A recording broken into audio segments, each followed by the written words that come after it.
This is Lizzie, all the way from Savannah, Georgia, and you're listening to Scandal Water, where the tea is hot and the conversation lively. Your hosts, Candy and Ashley, will discuss a peculiar story somehow related to the entertainment industry. This podcast might not change the world, but it just might satisfy your thirst for an intriguing tale. Oh, it's that time of day. Tune in and hear what the ladies say. It's time to bend your ear when the silver screen appears. Stories about the stage and screen and everything in between. So come on and join the fun. The curtain opens in 3, 2, 1. Hello, Ashley. hello. We have another fun topic today. We do. This one's very funny. It is Very funny. This was new to me. So we're going to get into that in just a second. But I thought actually to introduce the topic, I would start with a short clip. What you're going to hear is the lead actress from the show that we're going to be discussing as she is talking to Stephen Colbert on his talk show. Okay. This is a nice honor. There's a mural in Derry of you and the rest of the cast right there. When did you find out about this?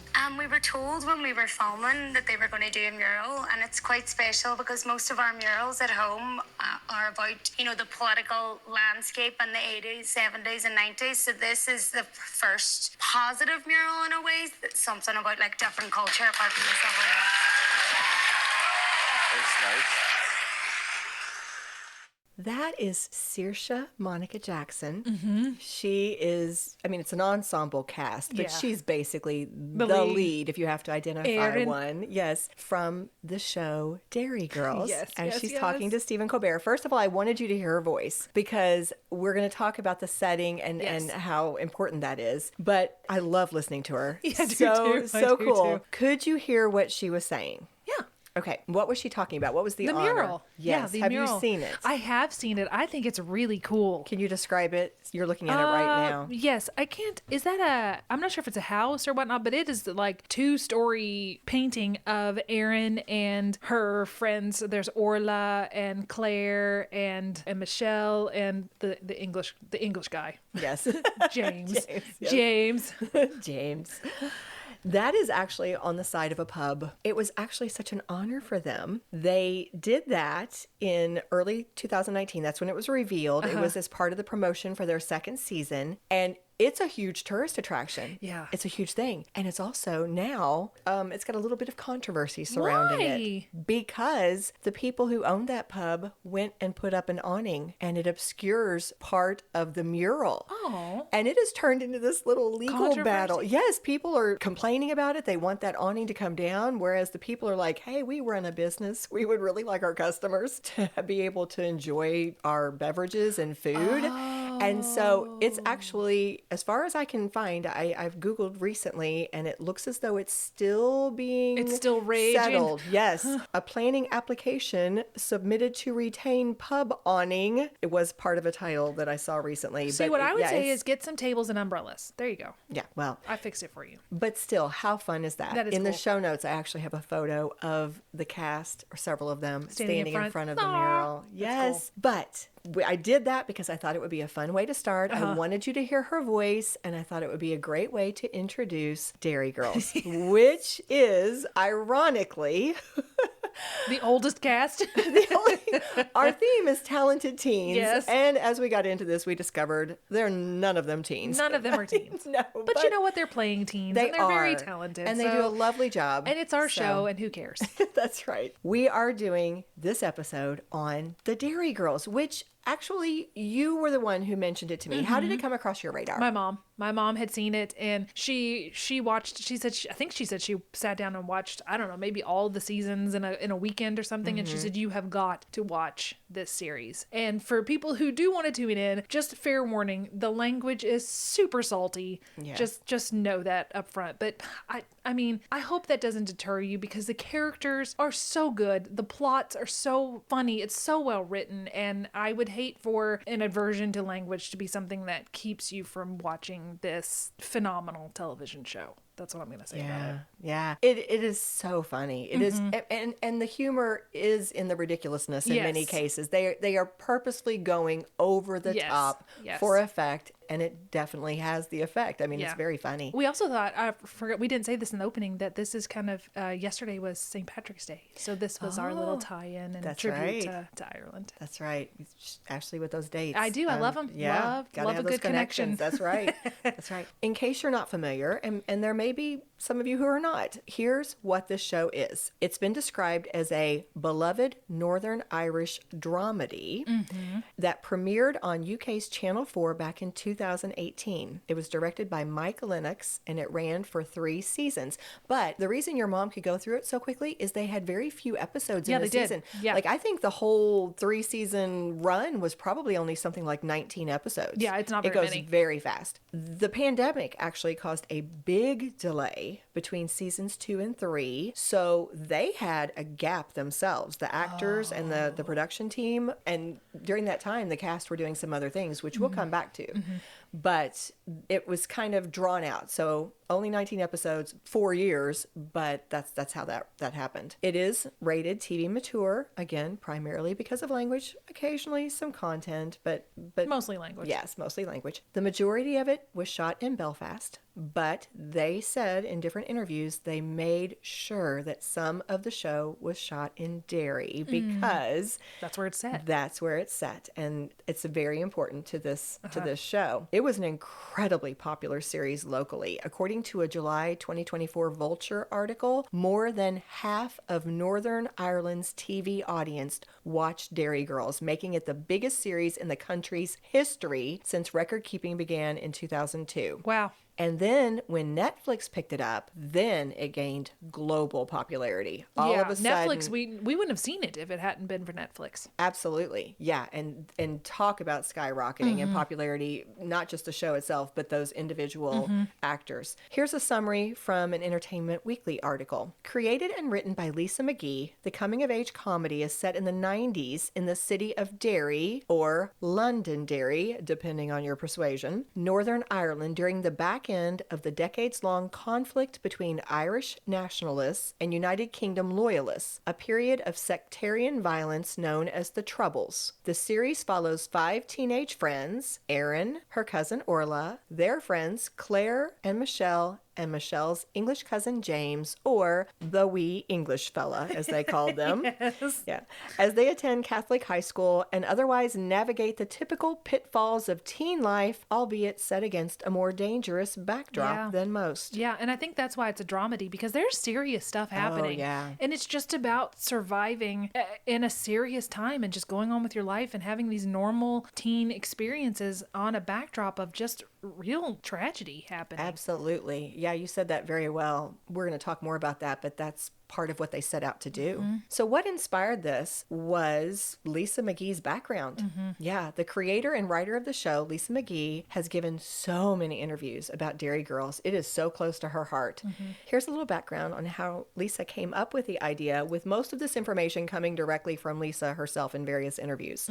She said she had a relationship with Channel 4, and they commissioned a script, and they said it could be anything because they liked her voice and, they knew her as a comedy writer, so they kind of gave her free rein. She said, quote, "I'd always felt that my group of friends at school were funny, and I'd always wanted to write something about a group of female teenagers who were the leads and were being the ridiculous people, not just the friend or sister." Yeah. So we did cover another high school with Clueless, but they were the 1%. They were the popular kids. And this side of it is sort of the outcasts, I feel like. This is the other end of the spectrum. Yeah, these are your normal, Yep. average. Yep. Absolutely. Lisa intended to set the show in modern day. She said, having lived through it herself, she actually found the Troubles boring because as she was growing up, it was on the news all the time and she was over it. She did not think that a show dedicated to this time period would be entertaining.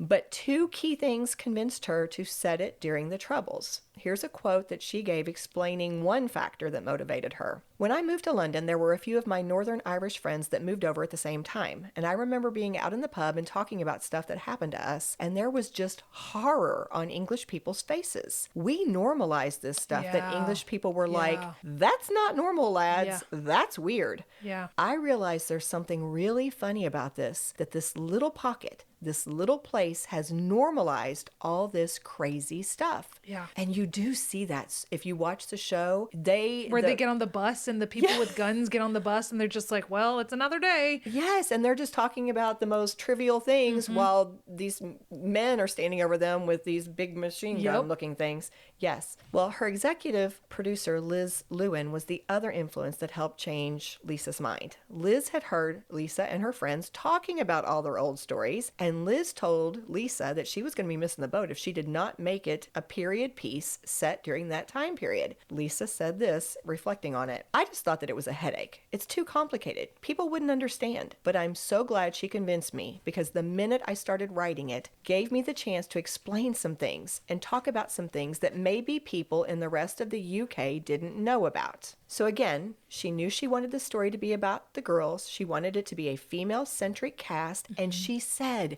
guys always got to do that. She wanted this female-centric cast to be given the opportunity to be the ones who were ridiculous and over the top and to be funny in that way, because normally they don't get to. Yeah. She also said she did not want to sexualize her characters. And she made a point of saying there is one character, Michelle, who is boy crazy. And she's talking about guys all the time. But Lisa pointed out that she talks big, but she doesn't. If you really pay attention, it's talk. Yeah, it's all talk. It's, everything Michelle does is talk. Right, and it's over the top, right? So Lisa observed that while the Troubles could have made for a very sad or serious backdrop, one way she made it light was by keeping it centered on teens. She said to her mind, teenagers' views can tend to be very selfish. They are very focused on themselves and how everything affects them. And she said, that's how she and her friends were as teens. So this is what she said: "What I decided was that most of the story has to be about whatever the gang are trying to do that week, with the Troubles normally getting in the way of it." And I thought that's so true.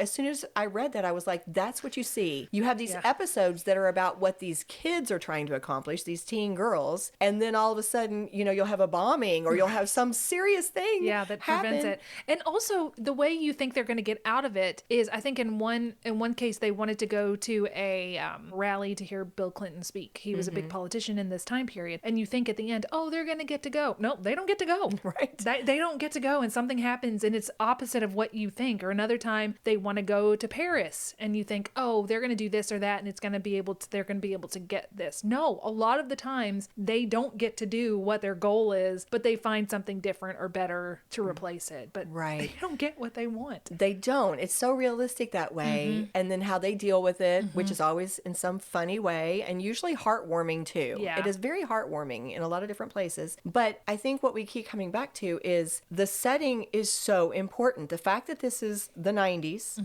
Northern Ireland, during the Troubles, it's almost like you just said, Bill Clinton speaking. Okay, they didn't even get to attend that, but you get a little bit of a history lesson of what happened during that time frame. Yes. There were so many things. Like, I did not know anything about this. I'm going to tell you. No, I didn't either. This was not something that was on my radar. Even though this was like kind of a goofy, over-the-top TV series. You learned some things? I did. I really did. And I saw a clip. This is where Dylan Llewellyn, who plays James, was speaking on a talk show, and he spoke about this very point. So I'm going to let you hear what he says. This is about a minute and a half long. Well, just how much did you know beforehand, Dylan, about the Troubles and the backdrop that is Northern Ireland and what has happened to all of us for decades back home? How much did you know about all of that? Because in a weird way and in the best possible way, there's a bit of a history lesson weaved into this series. Definitely. Well, I'll be honest, I didn't know too much about it all, and I think that's because of maybe the teachings in the UK. They don't teach it. They don't teach about the Irish history and Irish Troubles and everything, especially in England. And it's kind of just swept under the carpet. And I think Derry Girls is really important because obviously it's teaching that. It's like a history lesson in itself, as you said. So I think that's really important. And but they're teaching it through humour with the comedy. But I guess it earns those poignant moments for example, season 1 at the last episode of that, with the bombings. So it earns those moments, but it gives you a bit of a reality check of like, wow, those things happened, and it's important those stories are being told. On the sort of backdrop of war as such. Exactly. But real life carried on as it had to for all of us, and that is exactly what I think this series does. You still had to go to school, still got exams coming up, you still had the stresses and strains and friendships and everything else, and that's what it was to grow up at that time. So it's not just us that didn't know. Yeah. I thought that was interesting too. He is obviously from England rather than that area. We'll talk more about the cast here in just a bit, but I appreciate what they said, the humor, you know, being able to deal with such serious topics, but because of the humor, it allowed them to go there. They're burying the message. Here's what we really want you to focus on, but we're going to tell it to you in a way that you don't catch what we're doing. And also that talk show host saying, this is what it was really like. Yeah. She grew up through it too. And she's like, that's how it was. Yeah. Well, Lisa, that was her motivation. She took a year to write the pilot and was surprised and pleased when it was greenlit based on the pilot, which she commented is actually quite rare. That does not happen very often. So in May of 22, Channel 4 released a short interview called a Q&A with Derry Girls writer and creator Lisa McGee. And I am going to let you hear this little 30-second excerpt from that interview. It's very, very short. And she's actually answering a question about why she decided to end Derry Girls after only 3 seasons. But I think her answer actually also gives us a little bit of an idea of what she's trying to convey through Derry Girls. So I just wanted you to hear this. Okay. I always felt it was a 3-series show. I always felt it was about that little window of your teenage years that are quite sort of intense, but go by in the blink of an eye. And I wanted the show to feel like that, fast and warm and nostalgic. I love their naivety and their innocence. I loved getting to hear and see it directly from them. She is so cute. I heard you say that. Yeah. I don't know if you caught it because that was very brief, but she said she really, really wanted to convey how fast the teenage years go by. Yes. And then also their innocence and naivete. And nostalgia. Yes. And I think she nailed it. Yeah. Because I got that from watching it. I did too. I'm interested in the 3 years, so maybe it's a little different. For us, it would be the high school years or 4 years. I think she picks up when they're sophomores. Oh, okay. Yeah, I think so. So that would make sense. Well, let's pause there, take a break, and when we come back, we'll talk about the cast. Okay. There's not much we love more than spilling the tea with you every Tuesday. So, we've decided to occasionally take a moment to thank a few of our supporters who help make this possible. Along with the fun, producing a weekly podcast also brings with it more time and expense than you might expect. Your financial generosity in becoming a member through Buy Me a Coffee or Patreon, both of which can be found on our website or social media accounts, allows us to keep creating these episodes. We'd like to extend our deepest gratitude to one of our current members, Laura. As a thank you, Laura and anyone else who becomes a Scandal Water supporter will receive perks like discounts on merch and access to exclusive bonus content such as our minisodes. If you'd like to hear your name on that roster, become a member using one of the links on social media or on our website, scandalwaterpodcast.com. Until then, we lift our cup to you, Laura. Cheers!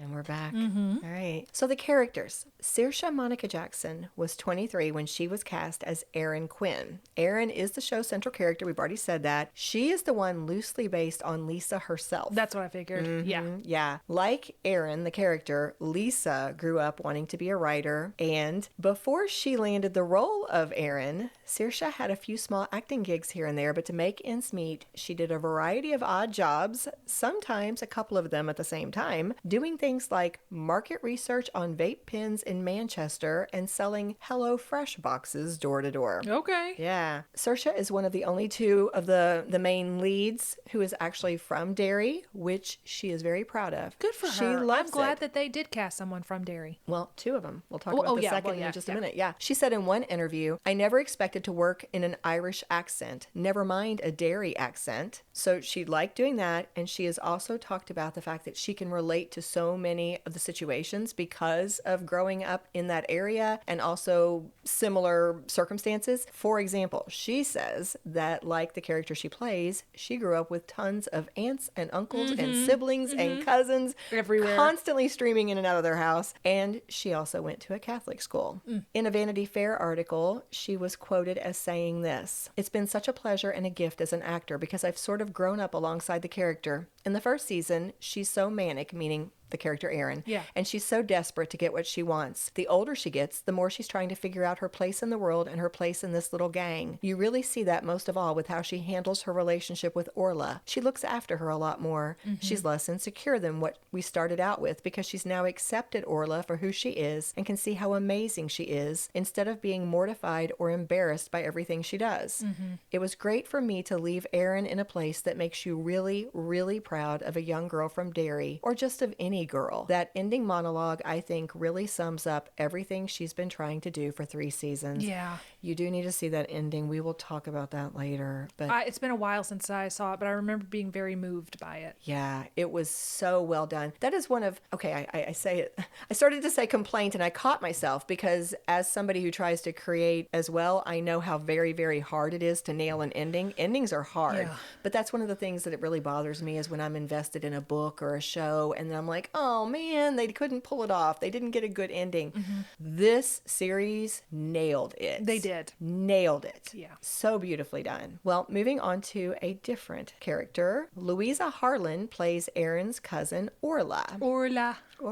Louisa shared on a talk show that in preparation for auditioning, she was trying to perfect her Derry accent, and she decided she would model it after a real actress from the area. So guess who she picked? Erin? The actress who plays, she Googled her and would listen to her. Before they were cast? Yes, before she auditioned. That was her model for the accent. That's perfect. I know, I love that. Her voice is actually very low. She uses a higher pitch voice for Orla. If you hear her in interviews, it'll throw you because she doesn't sound a bit like herself. I loved Orla. Yeah. So a fun trivia note from IMDb is that after filming her first season of Derry Girls, to support herself financially, Louisa worked in a local pub, and one day the pub celebrated a Christmas party during which she had to serve some of her colleagues from the show. Hey, what you doing after work? I'm working at the pub. Yeah. Jamie Lee O'Donnell played the boy crazy Michelle Mallon, and she is the other cast member who is from Derry. Yeah. Okay. Also very proud of it. Yeah. In fact, she actually has done a little documentary where she's about Derry, and that since the show ended. But prior to getting the part, she had a TV series on her resume, and she starred as Eva McGuire in a Northern Irish drama series called 6 Degrees that ran from 2012 to 2015. But of course, this was the role that really brought her a lot of fame and recognition. Nicola Coughlan. Oh, she's really doing well. Oh, isn't she though? Yeah. She was born in Galway in the Republic of Ireland, and she was cast to play the incredibly competitive and studious Clare Devlin. I really identified with Clare. I think I'm a mix of Erin and Clare. My anxiety, my levels of absolute palpable anxiety is Clare.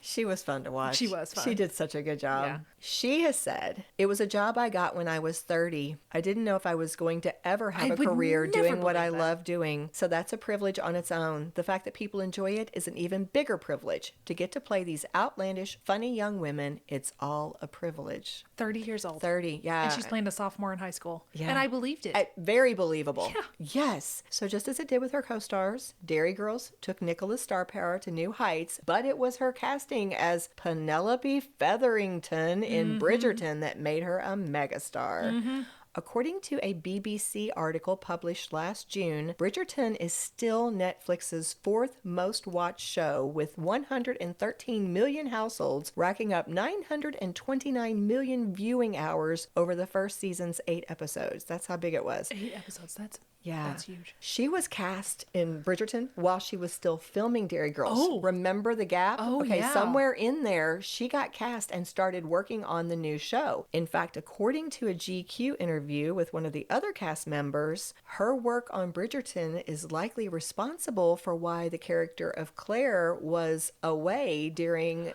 part of their season 3. That makes sense. Yeah. In fact, here's the way it happened. Here's the question posed by the GQ interviewer. It was reported that her Bridgerton shoot clashed with the final season of Derry Girls and that some of her scenes had to be cut with the big Netflix show pulling rank. Was her absence felt on the set? Actually, the person who responded was Dylan Llewellyn, who plays James, the wee English fellow. So he actually was very diplomatic in his response. What he said was, quote, "She was actually around quite a bit. I don't really know the whole ins and outs of contracts and stuff, but I definitely felt her presence there. It seemed like she was still a huge focal point in the show."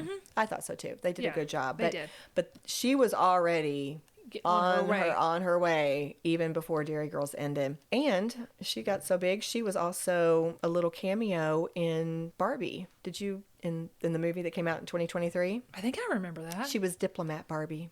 Okay. Just this little bit. Okay. All right. So let's talk more about Dylan Llewellyn. He's come up a few times. We said he was born in England. According to Wikipedia, he was working part-time in a deli and about ready to give up on acting. My goodness. All of these guys have cast. the story you always want. Like, they discovered me on the street, or they discovered me in the ice cream parlor. It's encouraging. It is. You know, so many people ready to give up, and then it happens for him. Siobhan McSweeney played the hilariously rude and domineering headmistress. I was going to say, please talk about her. Michael. I love Sister Michael. I also feel like inside of my heart, I'm a little bit of Sister Michael. I don't see that. Well, that's because I don't let it You're out. eye rolling internally. Yes, my internal eye rolls are Sister Michael. Where she's like, is that on the list? Add it to the list of the songs that they're not supposed to sing. Good golly. She's funny. She has referred to her character as a cranky old nun. Yes. But that cranky old nun earned her a 2023 BAFTA TV award for female performance in a comedy program. That was so funny. And a whole lot of media attention. Yeah. I mean, she's gotten a lot of press. Tommy Tiernan, who plays Jerry Quinn, the dad, he's an Irish comedian, actor, and writer. He is best known for his stand-up career, it said when I was researching him. He has hosted a show, it might still be running actually, called The Tommy Tiernan Show. I was like, what? I know. He was the straight man. He's so likable. Yeah. He's so solid. But I did not realize. I love that the dad-in-law is like still not sure that they're going to stay married. He's like, we love each other. We've built a life together. He's like, yeah, sure. He doesn't believe it. So mean to him. So mean. Okay, let's talk about him. I hope I say his last name correctly. He's Ian McElhenney, I think. He played Joe McCool. That man. He was handsome. That man has a resume too. He has a 30-year career with shows like Game of Thrones, Rogue One, A Star Wars Story. I mean, he's done so many things. Lisa shared that Joe McCool, this grandfather to Erin and Orla in the show, was inspired by her own grandfather. Her grandpa was cool. McCool is the right last name for him. Yes. She went on to describe her grandfather as a tough guy who was actually something of a feminist who didn't know he was one. She described him as not having much time for men, but being very supportive of his daughters and granddaughters. I love that he's usually the one babysitting the youngest granddaughter. Yes. He's always with the granddaughter. Yes. It's so sweet. I love Lisa's explanation there because I will tell you, I just thought he didn't like his son-in-law. I just thought he's always picking on him and it's kind of like their gimmick, kind of their thing. I actually like thinking about it more from the stance of he's a feminist and doesn't know it. He's all about supporting the women in his life. Yeah. I'm like, you go. Just side note, that one scene when he walks up and puts his hand on his shoulder. Oh, what was happening? It was something serious I think it happening, was. right? I think they were watching the bombing. The bombing, yeah. And it got me. That's the thing. Such smart filmmaking. Some of the choices they made were so impactful. So although these two actresses also have very long resumes, for sake of time, I'm not going to go into much detail. I will just tell you, Tara Lynn O'Neill played Mary Quinn, and Kathy Kira Clark played her sister, Sarah McCool. Both wonderful. The boring Uncle Colum was played by Kevin McAleer, and Lisa McGee has commented in an interview that she always got so excited whenever he was going to be in a scene because she thought he was so funny. She said, like, when he would be written into one of the scenes, the whole cast would get excited. Everybody loved him. Oh, he's so funny, and he's so boring that it's almost like the Office type humor. You know, he's just so ridiculously boring that he's funny. But it would be hysterical. You would just hear mention of his name and it would start the giggles. Yes. Yes. And then when he was in the police station and Liam Neeson is a guest star and he gets stuck with him and they're just like, oh my God. That was comedy genius. Comedy gold. And they've talked about Liam Neeson coming on was a big deal. Yeah, it would be a big deal. Like it was like a big secret on cast. Yeah. They gave him like a fake name. Oh. For a long time, they didn't know who was coming, but they knew somebody big was coming. It was a big deal. Yeah. It'd be a big deal to me, too. The last cast member I'm going to talk about, though, is Ardal O'Hanlon. He played the middle-aged mama's boy that was somehow related to the McCool family. He actually, this actor, Ardal, had played a character on another of Lisa's sitcoms, and in her interview that I saw, she called him one of her comedy heroes. Aww. This man, like, it's funny because we just see him not knowing anything about this. He just seemed like kind of a little side character. Is he the one that got engaged to the sister? No, he is the one whose mother they disrespected at the funeral, and then he had to stay in their house for a little bit because his house, the roof fell in or something. Okay. He was not in it much, but Lisa calls him literally a comedy hero. She had said before he ever came on the show that it was her dream for him one day to come on there. And as I was looking more into this, he played a lead role in a beloved Irish sitcom called Father Ted that has made him like, it's kind of like, I guess, one of those cultural touchstone films for, that area. Like everybody knows him. Everybody knows him. Here's a better term. Lisa commented, he is like a national treasure. Wow. Right? Good job, Lisa. I know, she got him on her show. So we've said several times that the setting is so important, in terms of what's happening in the plot lines and the backdrop. But it also made for such fun in terms of, for us, the accents and the language are so different from our own. I will tell you, I watched with my captions on because... me too. Yeah, because it was helpful to me. But it was delightful. It was so delightful watching and listening. But they had a lot of terminology, a lot of terms that are different from our own. So before we go on, I thought I would take a few minutes to play with you a quick round of what I'm going to call Say What? What? So I'm going to give you a few terms from Derry Girls. Okay. And you're going to see if you can tell me what they mean. Ooh, likely not, but okay. What is a Wayne? Oh, a Wayne is a small person. Yeah, like a child. Or a young person. Boke. Oh, how do you spell that? B-O-K-E. A man? I'm going to boke. I have no idea. Vomit. Oh, gosh. Okay, stall the ball. Stall the ball? Slow down? Wait a minute? Stop what you're doing. Stop what you're doing. Egypt. Idiot. Yep. Cracker. Firecracker? With something that's brilliant or beyond brilliant. A cracker something that's idea, amazing. cracking. Yeah, like, cracker. Yeah, they would get excited. And the last one, catch yourself on. Stop it, you're kidding. Don't do that. Or you've got to be kidding or something like that. Don't be ridiculous. Don't be ridiculous. Yes. Okay. Just a fun little side note. Yes. I had to do it. All right. The storylines. I thought this was cool. We've already said numerous episodes had real historical events incorporated into them, but several storylines were also inspired by true incidents from Lisa McGee's own life. Some of the funny stuff, you mean? Yes. I'm going to give you just a couple of examples because I thought this was delightful. All right. Here's one that Lisa shared. In 1990s Northern Ireland, Lisa said that she and her friends attended a Roman Catholic school in Derry, just like the characters in the show. And one day they decided to skip school to go to a concert. Oh. And you want to know how they got caught? How? One of the group members posed for a picture at the event, and that picture published? ended up on the front page of their local newspaper and was seen by her parents. That's something Michelle would do. Yes. Lisa said, I'll never forget that story because of how delighted my friend was in that photograph compared to the trouble she got in. It was just the perfect contrast. I remember her saying it was worth it. It was worth it. I think she got grounded for life. Oh my God. She's still grounded.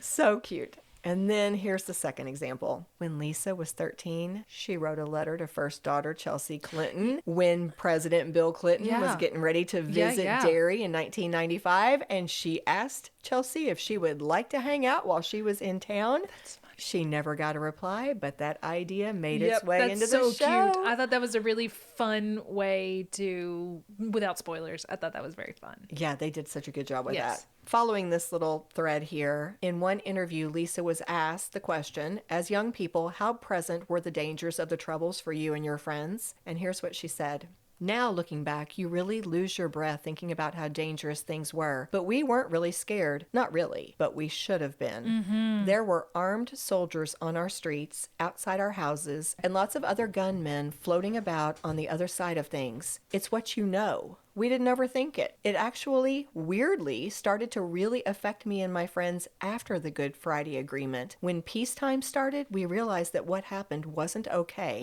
and there was a hope that things wouldn't go back to the way they were.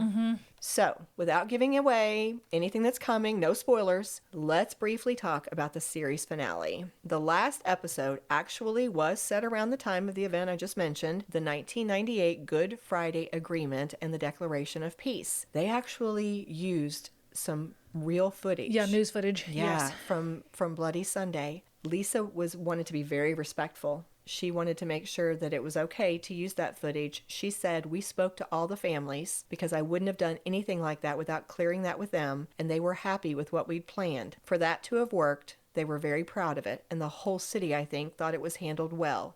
It was the real people that really affected me in the footage at the end. It did me too. It got me. I mean, that was a powerful episode. Lisa actually won the 28th Christopher Ewart Biggs Memorial Prize for that final episode of Derry Girls, which again, it's because of the way it dramatized the passing of the Good Friday Agreement in 1998. Just so that you understand what this award is, it says, this was on an MSN article, the prize was founded in memory of the British ambassador to Ireland who was murdered by the IRA in 1976. Lisa McGee was honored for promoting peace, reconciliation, and understanding between the people of Britain and Ireland through her work.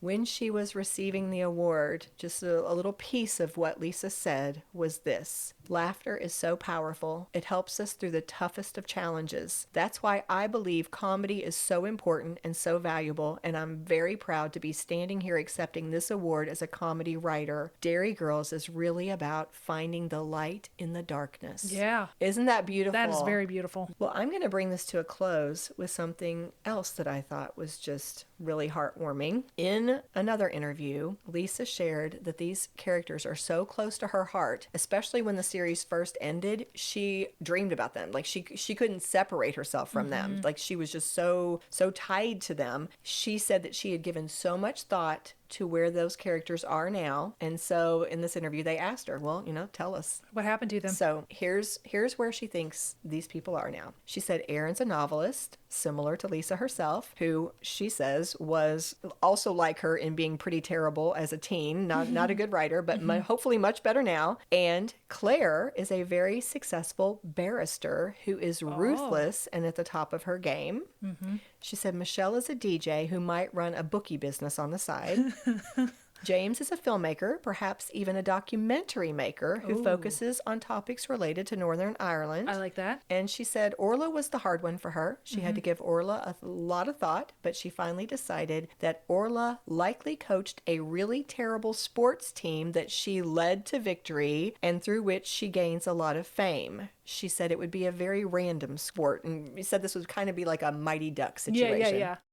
Armchair psychologist. Well, that brings us to the armchair. Okay. Derry Girls, as we have seen, has received a lot of love from viewers and critics alike. So what do you think makes it so successful? What do I love about it? I've kind of been thinking about that in the back of my head a little bit as you've been talking, and it's a lot of ingredients that make it a successful series. But one of the things that I love about what she did is that they are the outcasts, and they do love each other and accept each other for exactly who they are. They fight with each other, but they still, at the end of the day, love and support each other. And I love seeing a series where they don't have a lot of money. That's like we talked about with Clueless. They're the 1% and they have all the money in the world. These people didn't have a lot, but they still found the joy in every day, and they just loved each other and they loved their quirks. And I loved how they grew to care about each other, even though they talked terribly a lot of the time and teased each other. They were always there for each other. The one dramatic,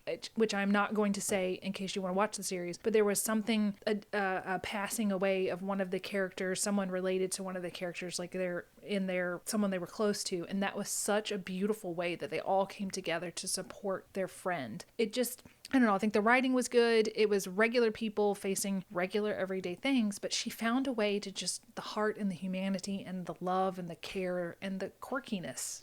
It was, I just really, that's what I liked about it.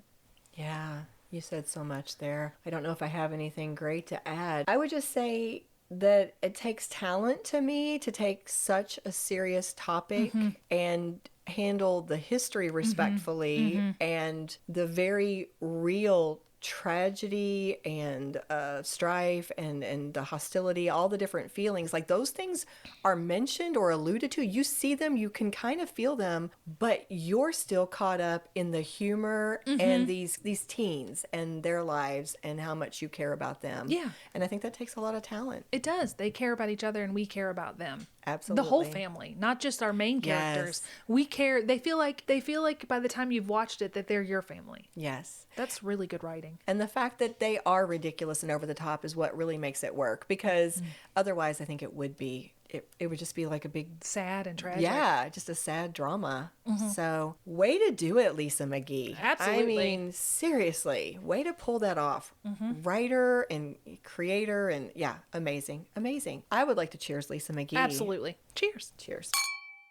If you love what we do, please rate and review our show or become a supporter through Buy Me a Coffee or Patreon. Whether a single gift or recurring monthly donation, your support is what allows us to keep the tea brewing. Subscribe on your favorite podcast app or the Scandal Water Podcast YouTube channel, and follow us on Facebook, Instagram, and TikTok. Show notes are available at our website, scandalwaterpodcast.com, where you can also access the merch store and more. This episode was executive produced by Candy Thomas, that's me, and Ashley Raymer Brown. That's me. It was researched and written by Candy Thomas and edited by Ashley Raymer Brown. A special thank you to Josh Martin, who wrote, composed, and performed the Scandal Water theme and other music, Matt C. Adams, who created the artwork, and Joshua Reeve, who designed our website and provides ongoing technical support. As a reminder, this podcast is purely for entertainment purposes. The thoughts and opinions of the host during each episode of Scandal Water are their own and do not reflect the opinions of any future guests,